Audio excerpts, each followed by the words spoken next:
Okay, I'm going to talk fast, try to save the upload time, try to save your time. Purpose of this video is to compare three of the aftermarket Japanese limited slip differentials. They're all plate type differentials. We have the OS Giken Super Lock on the left, the KAAZ Super Q up here at the top, and a CUSCO RS down here in the lower right. Okay. Now I have no affiliation with any of these three companies. I'm not a dealer, I'm not a distributor.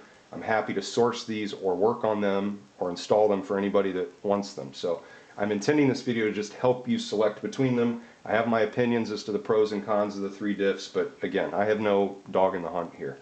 Okay, so let's start with the Giken. The Giken's the most expensive at $1,500 or more, at least for a 1.8 liter Miata. And for the 1.8 liter Miata, it only comes configured as one of the three potential ways. This happens to be a 1.5 way diff, okay?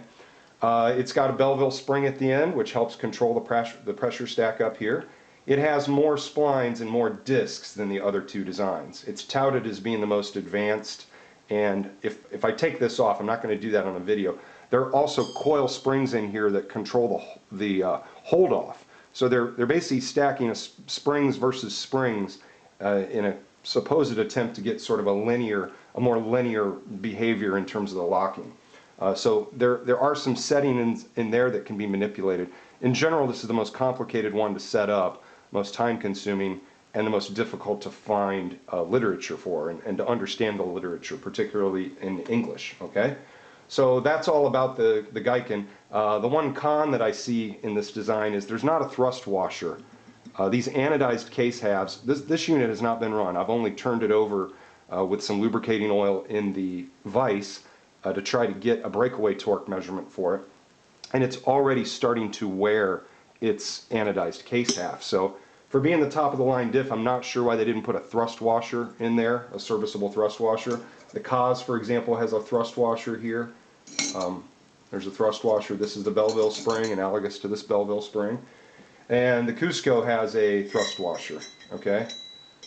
So anyway, moving on to the KAAZ. The KAAZ, the main con I see to the KAAZ is it has the fewest number of plates. It really looks to be the cheapest design, but it doesn't sell for much of a discount. It's an $800 or $900 differential. So if the Giken is $1,500 or more, these are $800 or $900 or more. The CUSCOs are maybe $950 or $1,000 or more. So it sells for only a slight discount below the CUSCO, but it has so few plates you can only get three options out of this diff. Okay, three different tuning options. It also comes pre-configured as a 1.5 way only, or you can commit to one of the other two ways. But for the 1.8 liter Miata, this is your only option with the Super Q. Okay. Now, moving on to the CUSCO. The CUSCO has more plates than the KAAZ, fewer than the Giken. It also has a hold-off spring design here in the middle, so that they can offer a couple different configurations of this. This is the RS type with the coil springs. They've got an MZ type that really is more like the KAAZ in terms of having a Belleville spring, or more like a Mazda Comp if you're familiar with that diff. So one of the beefs I have with the CUSCO is their machining is a little sloppy on these serrated lines, and sometimes they pass right through a corner. I have seen one CUSCO spit out a tab. A tab broke off, which is a little shocking because the individual stress on each tab overall is tiny. So I don't know if that was a manufacturing defect or not, but we have seen that at least one time. I like that it has a thrust washer so that the case itself is not taking on any of the wear. So at the end of the day, for the money, I really like the CUSCO the best. If it was me putting something in my own car, that's what I would be using because of the flexibility. It's not too difficult to tune.